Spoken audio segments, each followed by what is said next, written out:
আল্লাহ এত নিয়ামত আমাদেরকে দিয়েছেন, এই নিয়ামতগুলো গুণে শেষ করা যাবে না।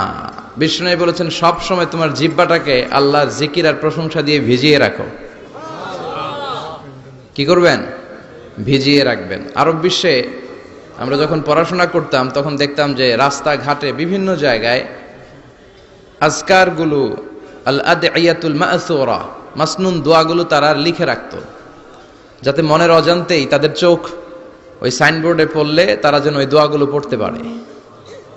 রাস্তার মধ্যে লেখা থাকতো সুবহানাল্লাহ, আলহামদুলিল্লাহ, আল্লাহু আকবার, লা ইলাহা ইল্লাল্লাহ। আপনি উঁচু কোনো জায়গায় উঠবেন বা লিফটে দিয়ে উপরে উঠবেন, সিঁড়ি দিয়ে উপরে উঠবেন, ওঠার সময় বায়ে লেখা আল্লাহু আকবার। কারণ হাদিসে এসেছে ইদা সাইদনা কাব্বারনা, আমরা যখন উপরের দিকে উঠতাম আমরা পড়তাম আল্লাহু আকবার। ওয়া ইদা নাযালনা সাব্বাহনা, আর যখন আমরা নিচের দিকে নামতাম আমরা পড়তাম সুবহানাল্লাহ। এজন্য হেঁটে হেঁটে কিংবা সিঁড়ি দিয়ে কিংবা লিফট দিয়ে, এলিভেটর দিয়ে আপনি যখন উপরের দিকে উঠবেন কি পড়বেন? আওয়াজ করে পড়েন, কি পড়বেন? আর নিচের দিকে নামলে কি পড়বেন? এই তাসবিহগুলো পড়ে পড়ে জিহ্বাটারে ভিজিয়ে রাখার দরকার আছে না নাই? আমরা যেন আল্লাহর জিকির আর শুকর দিয়ে আমাদের হৃদয়টাকে, জিহ্বাটাকে সিক্ত করে রাখতে পারি। আল্লাহ তুমি তৌফিক দাও। ফরজ সালাতের পরে বিশ্বনবী তাসবিহগুলো পড়তেন, আমরা পড়তে চাই না। আল্লাহ রাসূল সাল্লাল্লাহু আলাইহি ওয়াসাল্লাম সালাম ফেরানোর পরে পড়তেন আল্লাহু আকবার, 3 বার পড়তেন আস্তাগফিরুল্লাহ, আস্তাগফিরুল্লাহ, আস্তাগফিরুল্লাহ, সুবহানাল্লাহ 33 বার, আলহামদুলিল্লাহ 33 বার, আল্লাহু আকবার 33 বার, লা ইলাহা ইল্লাল্লাহ ওয়াহদাহু লা শারীকা লাহু, লাহুল মুলকু ওয়া লাহুল হামদু ওয়া আলা কুল্লি শাইইন কাদির। আয়াতুল কুরসি পড়তেন, লম্বা লম্বা অনেক দোয়া করতেন। এগুলো আমরা করি না, আমরা ছোট্ট একটা মুনাজাতের জন্য পাগল হয়ে যাই, তাই না? আসসালামু আলাইকুম ওয়া রাহমাতুল্লাহ, আসসালামু আলাইকুম ওয়া রাহমাতুল্লাহ, আল্লাহুম্মা আমিন বিরহমাতিকা ইয়া আরহামার রাহিমিন, তাই না? আমিন ইয়া আরহামার রাহিমিন। তো হইলো কিছু? তাড়াহুড়ো করবেন না, তাসবিহ পড়বেন, জিকিরগুলো পড়বেন, এগুলো আপনার অন্তরটাকে সিক্ত রাখে। ফরজ সালাতের পরে আয়াতুল কুরসি পড়তে হয়। মান কারাআ আয়াতাল কুরসি দুবুরা কুল্লি সালাতিন মাকতুবা লাম ইয়ামনাহু মিন দুখুলিল জান্নাতি ইল্লাল মাউত।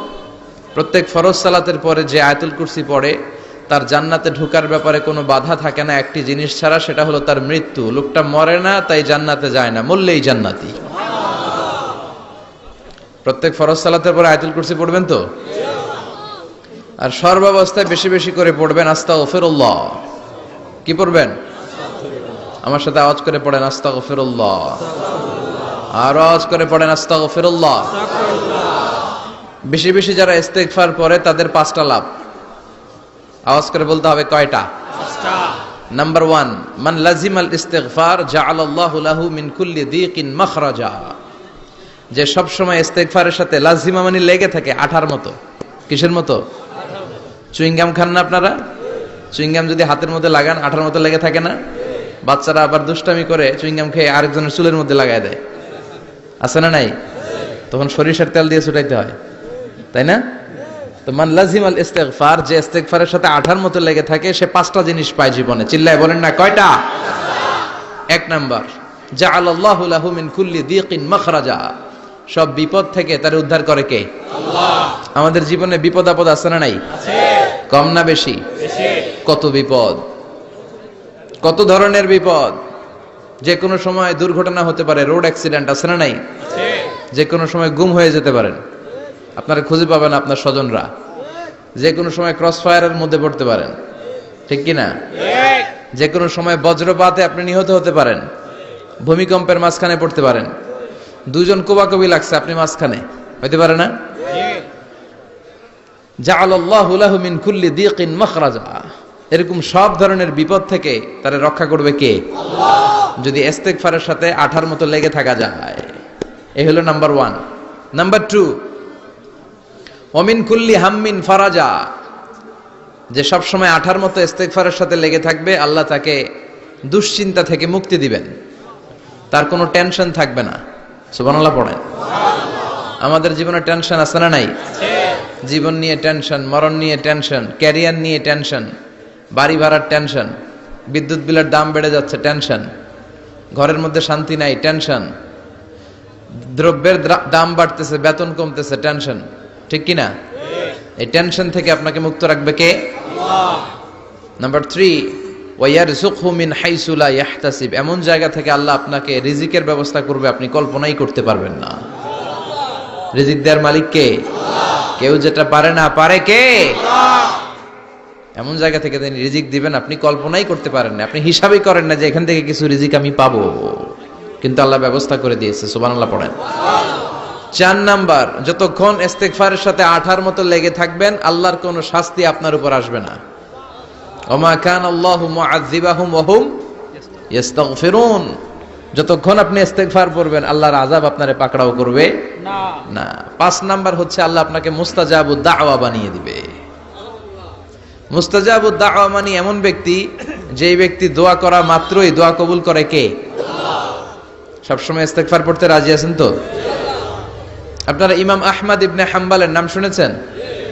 আমরা ইসলামে 5টা মাযহাবের প্র্যাকটিস করি, কোরআন সুন্নাহর আলোকেই আমরা করি। হানাফি, শাফিঈ, মালিকি। 4 নাম্বারটা আপনারা বলেন, হাম্বলি। হানাফি, শাফিঈ, মালিকি, তারপরে হাম্বলি। এই হাম্বলি মাযহাবের ধারক এবং বাহক ইমাম আহমদ ইবনে হাম্বল। উনি অনেক বড় যুগ শ্রেষ্ঠ মুহাদ্দিস ছিলেন। একক স্বতন্ত্র হাদিসের কিতাব হিসেবে পৃথিবী খ্যাত যে হাদিসের কিতাবটা, যেটার মধ্যে সবচাইতে বেশি সংখ্যক হাদিস আনা হয়েছে, মুসনাদ আহমদ ইবনে হাম্বল, এটার রচয়িতা উনি। সুবহানাল্লাহ পড়েন। প্রায় 40,000 হাদিসের কালেকশন ওই কিতাবের ভেতরে আছে।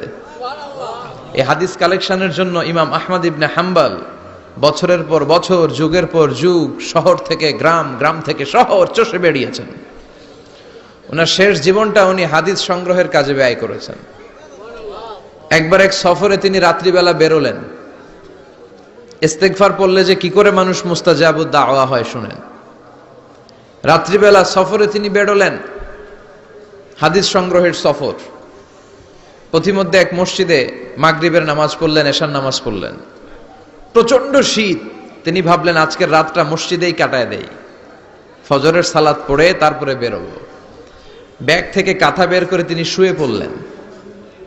কিন্তু মসজিদের দারোয়ান এসে বলে, মসজিদে তো থাকা যাবে না, আপনি বের হন। ইমাম আহমদ ইবনে হাম্বল বললেন, আমি বৃদ্ধ মানুষ, প্রচন্ড শীত, কই যাব? আমি ফজরেরও মুসল্লি, ফজর নামাজও এই মসজিদে পড়বো, আমার এই বাজান তুমি থাকতে দাও। দারোয়ান বলেন, নো, থাকা যাবে না, মসজিদে থাকা যাবে না, বের হন, না হলে গাঠটি সহ বের করে দেব। চিনে নাই এটা যে ইমাম আহমদ ইবনে হাম্বল, সে বুঝতে পারে নাই। তো দারোয়ানের সাথে সুবিধা করতে না পেরে ইমাম আহমদ ইবনে হাম্বল ব্যাগ নিয়ে বেরোয় গেলেন। প্রচন্ড শীত, কাঁপছেন।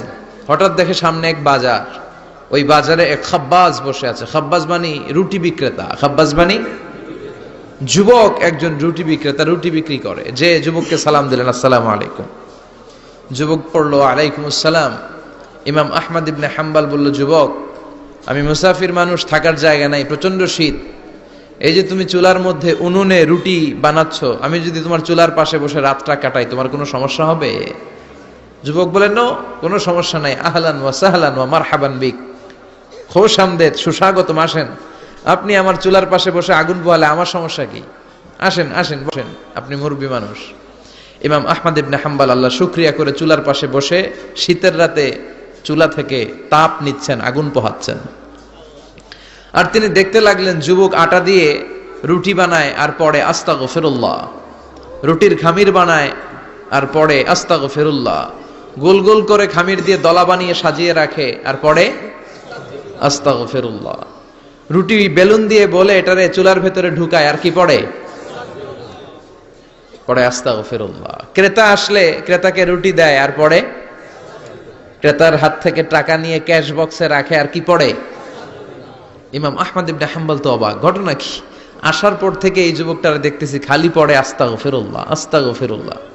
তিনি কৌতূহল বশত বললেন, যুবক, মা লাকা ইয়া শাব দাইমান তাকরাউনা আস্তাগফিরুল্লাহ, হে যুবক, তোমার ঘটনাটা কি? আসার পর থেকেই তুমি শুধু দেখতেছি পড়তেছো আস্তাগফিরুল্লাহ, আস্তাগফিরুল্লাহ, কারণটা কি? যুবক বলে, আমি সবসময় ইস্তিগফারের সাথে আঠার মতো লেগে থাকি, আর লেগে থাকার কারণে এর বরকতে আল্লাহ আমাকে মুস্তাজাবুদ দাওয়া বানিয়ে দিয়েছে। মানে আল্লাহ আমাকে এমন বানিয়েছে যে আমি দোয়া করা মাত্রই আমার দোয়া কবুল করে কে? আল্লাহ। ইমাম আহমদ ইবনে হাম্বল বললেন, আনতা মুস্তাজাবুদ দাওয়া, তুমি মুস্তাজাবুদ দাওয়া, মানে তুমি দোয়া করলেই সেটা কবুল হয়ে যায়? যুবক বলে, নাআম আনা মুস্তাজাবুদ দাওয়া, আমি আমার জীবনে যত দোয়া করেছি সব কবুল করে নিয়েছে কে? আল্লাহ। আমি মুস্তাজাবুদ দাওয়া, আমি দোয়া করতে দেরি কবুল হতে সেটা দেরি হয় না। তবে আমার পুরো জীবনের সব দোয়া কবুল হলেও একটা দোয়া এখনো কবুল হয় নাই। এটা শুনে ইমাম আহমদ ইবনে হাম্বলের কৌতূহল, কিউরিসিটি আরো বেড়ে গেল। তিনি বললেন, তোমার জীবনে সব দোয়া কবুল হয়েছে, একটা দোয়া কবুল হয় নাই, কি সেই দোয়া আমারে বলো? যুবক বলে, আমার জীবনে যে দোয়াটা কবুল হয় নাই সেটা হচ্ছে, আমি আল্লাহর কাছে দোয়া করে বলেছিলাম, আল্লাহ শুনেছি এই জামানার সবচেয়ে বড় মুহাদ্দিসের নাম হচ্ছে ইমাম আহমদ ইবনে হাম্বল, আমি যেন ওই ইমাম আহমদ ইবনে হাম্বলের কপালে একটা চুমু দিয়ে মরতে পারি, তুমি তৌফিক দিও। ইমাম আহমদ ইবনে হাম্বল নিজেকে আর ধরে রাখতে পারলেন না, চোখের পানি ছেড়ে দিলেন, যুবককে জড়িয়ে ধরলেন আর বললেন, ইয়া শাব, আহমদ ইবনে হাম্বলের কপালে চুমু দেওয়ার জন্য আহমদ ইবনে হাম্বলের দরবারে তোমার যাওয়ার দরকার নাই, আহমদ ইবনে হাম্বল নিজেই তোমার দরবারে ছুটে এসেছে। আনাল আহমদ ইবনে হাম্বল, আমি নিজেই আহমদ ইবনে হাম্বল। চিল্লায়ে পড়েন আল্লাহু আকবার। যুবকটি চিৎকার মেরে সাইয়েদনা আহমদ ইবনে হাম্বলকে জড়িয়ে ধরল। আহমদ ইবনে হাম্বলের হাতে হাত রেখে মুসাফা করলো, আহমদ ইবনে হাম্বলের কপালে একটা চুমু এঁকে দিল আর বলল, ইয়া আহমদ ইবনে হাম্বল, এই ইস্তেগফারের কারণে আমার জীবনের সব দোয়াই কবুল হয়ে গিয়েছে। আপনি সব সময় যদি ইস্তেগফারের সাথে লেগে থাকেন, আপনারে মুস্তাজাবুদ দাওয়া বানাবে কে? আল্লাহ। এজন্য অবসরে যখন কোনো কাজ থাকে না, বেশি বেশি ইস্তেগফার পড়া যাবে না? ইস্তেগফারের সাথে আঠার মতো লেগে থাকা যাবে না? আওয়াজ করে পড়েন আস্তাগফিরুল্লাহ, আরো জোরে পড়েন আস্তাগফিরুল্লাহ, আরো জোরে পড়েন আস্তাগফিরুল্লাহ। আল্লাহ আমাদের ইস্তেগফার তুমি কবুল করো।